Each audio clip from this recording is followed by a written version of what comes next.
ಪಂಚಮಸಾಲಿ ನಾಯಕರ ಭಿನ್ನಮತದ ಮಧ್ಯೆ ಕೂಡಲ ಸಂಗಮದಲ್ಲಿ ಮತ್ತೊಂದು ಪೀಠ ರಚನೆಯಾಗುತ್ತೆ ಎಂಬ ಪ್ರಶ್ನೆ ಉದ್ಭವಿಸಿದೆ.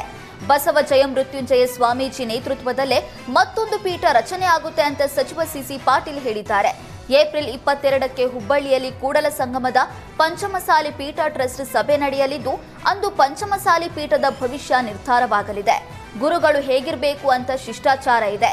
ಶಿಷ್ಟಾಚಾರ ಉಲ್ಲಂಘನೆ ಆದ್ರೆ ಅವರ ವಿರುದ್ಧ ಕ್ರಮ ಆಗುತ್ತೆ.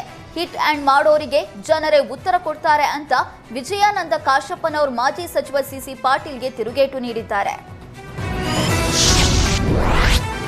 ಶಿವಮೊಗ್ಗ ಇತಿಹಾಸದಲ್ಲೇ ಪ್ರಥಮ ಬಾರಿಗೆ ಕಾಂಗ್ರೆಸ್ ಮುಖಂಡ ಶ್ರೀಕಾಂತ್ ಹಾಗೂ ಶಬರಿ ಎಂಬುವರ ನೇತೃತ್ವದಲ್ಲಿ ರಾಜ್ಯ ಮಟ್ಟದ ಟಗರಿನ ಕಾಳಗ ಆಯೋಜಿಸಲಾಗಿತ್ತು.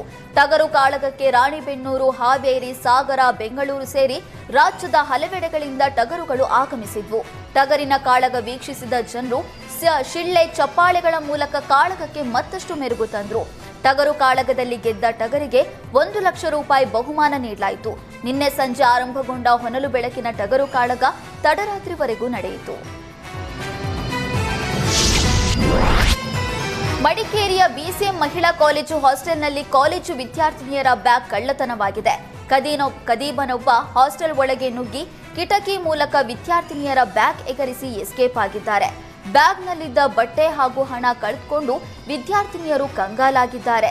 ಕಳ್ಳ ಬ್ಯಾಗ್ ಎಗರಿಸಿರುವ ದೃಶ್ಯ ಸಿಸಿಟಿವಿಯಲ್ಲಿ ಸೆರೆಯಾಗಿದ್ದು, ಈ ಸಂಬಂಧ ಮಡಿಕೇರಿ ನಗರ ಪೊಲೀಸ್ ಠಾಣೆಯಲ್ಲಿ ಪ್ರಕರಣ ದಾಖಲಾಗಿದೆ. ಚಾಮರಾಜನಗರ ಜಿಲ್ಲೆಯ ಗುಂಡ್ಲುಪೇಟೆ ತಾಲೂಕಿನ ಬಂಡೀಪುರದಲ್ಲಿ ಪ್ರವಾಸಿಗರು ವೀಕೆಂಡ್ ಸಫಾರಿ ಎಂಜಾಯ್ ಮಾಡ್ತಿದ್ದಾರೆ. ಸಫಾರಿಗೆ ಹೋಗಿದ್ದವರಿಗೆ ಮರಿಗಳೊಂದಿಗೆ ಹುಲಿ ದರ್ಶನ ಕೊಟ್ಟಿದೆ. ಬಂಡೀಪುರದ ಸಫಾರಿಯಲ್ಲಿ ಹುಲಿ ಕಂಡು ಪ್ರವಾಸಿಗರು ಫುಲ್ ಖುಷಿಯಾಗಿದ್ದಾರೆ.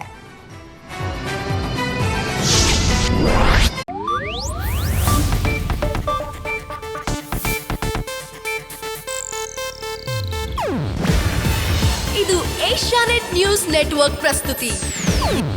ನೀವು ನೋಡ್ತಿದ್ದೀರಾ ಏಷ್ಯಾನೆಟ್ ಸುವರ್ಣ ನ್ಯೂಸ್.